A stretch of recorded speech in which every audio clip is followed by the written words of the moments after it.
Хэрхэн бол манд тутамаарл өнөөдөр та бүхэндээ хэрхэн Gmail аккаунтыг нээх болон устгах талаар та бүхэндээ дэмэг хүрэхэд бэлэн болсон байна. Юуны төрөнд та бүхэн www.google.com гэсэн веб хуудас руу та бүхэн орсны дараа энэхүү хэсэг та бүхэнд гарч ирнэ. Хэрвээ та имэйлтэй бол энэ дээр имэйлээ оруулаад пассвортаа хийгээд орох боломжтой. Харин энэ удаад хэдүүлэн хамтаа шинээр аккаунт нээж байгаа болохоор доор Create account гэсэн хэсэгтэр бүгдээ хамтаа даръя. Дарсны дараа танд хоёр сонголт гарч ирнэ. Та хувь хүн өөртөө Google account нээж байгаа, аль эсвэл бизнестэй нээж байгаа гэдэг хэсгийг та бүхэн сонгоорой.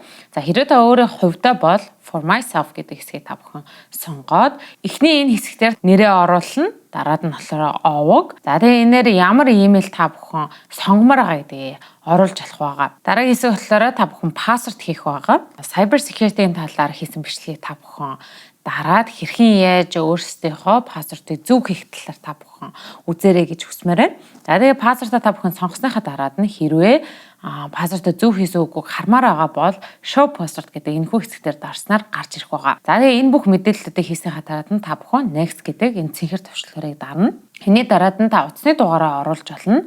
За энэ маань сонголттой байгаа. Хэрвээ та утасны дугаараа оруулмааргүй байгаа бол өөрийн хоёр дахь имэйлийг та бүхэн оруулах байгаа. Манай хуудас дээр маш их олон хүмүүс пассвортаа мартчихлаа. Энэ рүү тэрэн лөө орч чадахгүй гэсэн хүмүүс айгүйх байдаг. Тэр зүйлэл хүмүүст их тохиолддог учраас та бүхэн заашгүй өөрөө утасны дугаар юм уу аль эсвэл хоёр дахь имэйлийг та бүхэн заашгүй сонгох хэрэгтэй гэдэг бол хэлмээр байна. За энээр төрсөн сар, өдөр, жилээ сонгоод мөн хүсэх юм бол та өөрийн гендерийг сонгож болно. За энэ яагаад гендер асуудаг вэ гэхээр хэрвээ ямар нэгэн зүйл болоод хакерцсан блоклосон үед та өөрийнхөө мэдээллүүдийг Google руу явуулж өөрийгөө мөн гэдгийг батлахын тулд таны гендер бас бичиг баримттар байдаг болохоор тэрийг бас хардаг гэдгийг бол хэлмээр байна. Түүнээс шинэнгээр дамжуулж янз бүрийн бол зүйл хийдэггүй байгаа. За энэхүү бүх мэдээллийг оруулсныхаа дараад нь та бүхэн цэнхэр төвчлөрийг дараарай гэж хүсмээр байна. Цэнхэр төвчлөр дээр дарсны дараад нь танд Google-ийн privacy and terms буюу хэрхэн яаж нууцлалыг хадгалах, танд ямар контрол байгаа хэмжлэн мэдээлэлүүд бол байдаг. Хэрвээ та хүсэх юм бол бүгднийг нь уншиж болно. Тэгээд доороогоо цэнхэр энэ төвчлөр дээр та бүхэн дарснараа би энэ зүйлтэй хүлээн зөвшөөрж байна гэдгийг бол хууль ёсны бол ингээд баталцж байгаа гэсэн үг байна. За ингээд хэдүүлээ хамтаа Google аккаунтаа нээчлээ. Google аккаунт нээснийхаа дараад нь хэрвээ та устгамаар байгаа бол устгаж бас болно. Ким тулд та бүхэн өөрсдөө аккаунт руугаа ороод Manager Google account гэдэг хэсэг рүү та бүхэн орно. Manage account гэж орсныхаа дараад нь зүүн гар талаас дээдлийн 1 2 3 дахь дараа нь personalization гэдэг хэсгээр та бүхэн ороод дахин орсны дараа массаараа доошоо явангууд download delete make plans for your data гэдэг энэхүү хэсэг байгаа. За энэ хэсгийн data service your account гэдэг хэсэг рүү хэдүүл хамтаа оръё. Энд дээр тань дөрвөн боломж гарч ирнэ.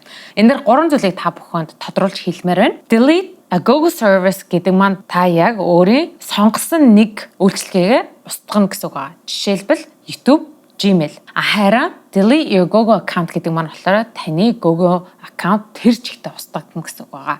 Бүх YouTube-тайгаа, Gmail-тайгаа, Drive-тай, Google Photo бүх зүйлүүд хамт устгана гэсэн үг байгаа. Тэр дотор байгаа мэдээллүүдийг авмаар байгаа бол download your data гэдэг хэсгээр та бүхэн дараад Google account-тай холбоотой байгаа зүйлүүдийг та компьютер дээр татаж авах боломжтой гэдэг бол хэлмээрэн энийг бүү мартаарай. Та өөрийнхөө шийдвэрийг гаргаад за би Gmail-ээ устгамаар байна гэх юм бол та delete a service гэдэг хэсгээр та бүхэн дараад энэ дээр та бүхэн өөртөөхөө пассворд оруулсныхаа дараад next гэдэг цэнхэр төвчлөр дээр дарах байгаа. Орсны дараад нь муу адилхан дахиад сонголт гаргаж ирнэ. Та Gmail дэх датагаа татаж авах уу гэдэг энээр та бүхэн дараад бүх хэл мэдээлэлүүдээ татаж авч олно. Хэрэг хүсгүй гэх юм бол энэ хажуу талын хогийн цавтар та бүхэн дараад энээр хоёр дахь таны нөгөө оруулсан имэйлээ та бүхэн оруулах байгаа шүү. Устгах байгаа биш. Энийгээ та бүхэн оруулаад send verification email буюу өөрийгөө батлах имэйл руугаа та бүхэн явуулаад тэрнчэнээсээ имэйлээсээ ороод тиймээ энэ бол би устгая гэдэг энэхүү цэнхэр төвчлөр дээр та бүхэн ахиж дараад Gmail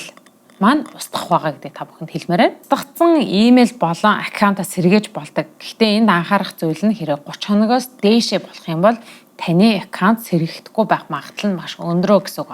Хэрвээ 1 жил 2 жилээс дээш байх юм бол бүрч боломжгүй гэдэг та бүхэнд бол хэлмээр байна. 30 хоногтой болохоор та санамсаргүй устгацсан эсвэл буцааж нэмэр байгаа бол өөрийн имэйлээ оруулаад next гэж дараад пассвортаа хийснээрээ хэрвээ таны аккаунт дээр recovery гэсэн үг гарч ирэх юм бол та тэрэн дээр yes гэж дараад буцаага сэргээж болно. Хэрвээ тэр зүйл тань дээр гарч ирэхгүй байгаа бол таны бүх мэдээлэл аль хэзээний Google дараас энэ чинь устгагдсан гэсэн үг байгаа шүү гэдэг та бүхэнд сануулмаар байна. Өнөөдөр та бүхэндээ хэрхэн Gmail аккаунтыг нээн болон устгаж сэргээж олдог талаар та бүхэнд дэмэг хүргэлээ. Та бүхэн манай YouTube сувгийг subscribe хийж хэрэгцээтэй хүмүүст нь тарахаа бүү мартаарай. Бичлэгийг маань дуустал үзсэн та бүхэндээ маш их баярлалаа. Дараагийн дугаар хүртэл түр баяртай.